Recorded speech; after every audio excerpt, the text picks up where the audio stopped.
फडणवीस साहेब, तुम्ही माझं नालंदा विद्यापीठ आहात. तुमच्यासोबत राहिलो तर मला कोणी अडवू शकत नाही. कृष्णराज महाडिक. भाजप युवा मोर्चात काम करणाऱ्या प्रत्येकाला मी सांगू इच्छितो की आपण भाग्यवंत आहोत. आपल्याला भाजपचं काम करायला मिळत आहे आणि हा आपल्यासाठी सुवर्ण काळ आहे. आपलं नेतृत्व देवेंद्र फडणवीस हे करत आहे. साहेब, तुम्ही माझे फक्त नेते आणि गुरु नाहीत, तर तुम्ही माझं नालंदा विद्यापीठ आहात, असं वक्तव्य भाजप युवा मोर्चाचे महाराष्ट्र प्रदेश अध्यक्ष कृष्णराज महाडिक यांनी केलं आहे. ते मंगळवारी मुंबईत भाजपा युवा मोर्चातर्फे आयोजित करण्यात आलेल्या युवा शक्ती जागर यात्रा कार्यक्रमात बोलत होते. यावेळी कृष्णराज महाडिक यांनी मुख्यमंत्री देवेंद्र फडणवीस यांची तोंड भरून स्तुती केली.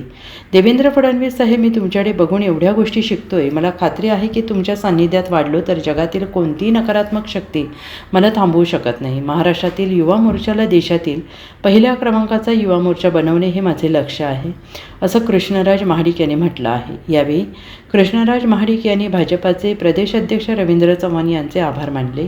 आजही युवकांची सभा आहे, मात्र इथे बसलेल्यांपैकी मनाने सर्वात तरुण कोण असेल तर ते म्हणजे रवींद्र चव्हाण.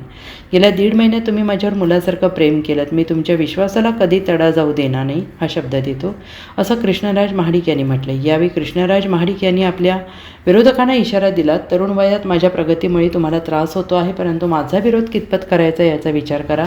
येणाऱ्या काळात मी माझ्या राजकीय शिखरावर असेन तेव्हा मी भाजपचं सगळ्यात ताकदीचं शस्त्र असेन. त्याच्यासमोर उभं राहण्याचं तुमचं धाडस होणार नाही, असं कृष्णराज महाडिक यांनी विरोधकांना ठणकावून सांगितलंय. आज युवा शक्ती जागर यात्राची सुरुवात होत आहे आणि आपण सर्वजण भाग्यवान आहे की आपल्याला भारतीय जनता पार्टीचं काम करायला मिळतं. आज तुम्ही जर भारतीय जनता पार्टीच्या नेते मंडळींचा विचार केला, इतिहास घडवणारे पंडित दीनदयाल उपाध्यायजी असतील, श्यामाप्रसाद मुखर्जी असतील, अटल बिहारीजी वाजपेयी असतील, लालकृष्ण अडवाणीजी असतील, सुषमाजी स्वराज, प्रमोदजी महाजन, गोपीनाथजी मुंडे साहेब, आणि छाती टोकून सांगतो या विश्वमधले 1 नंबरचे नेते सन्माननीय प्रधानमंत्री मोदीजी.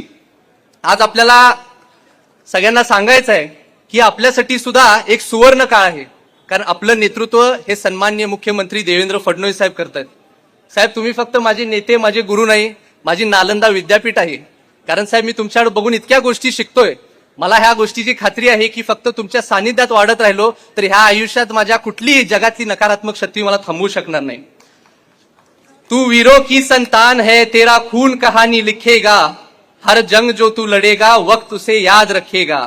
तू माटी का लाल है, तू समय बदल के रख देगा, जो आज तुझे कम समझते हैं तू उनका घमंड तोड़ देगा.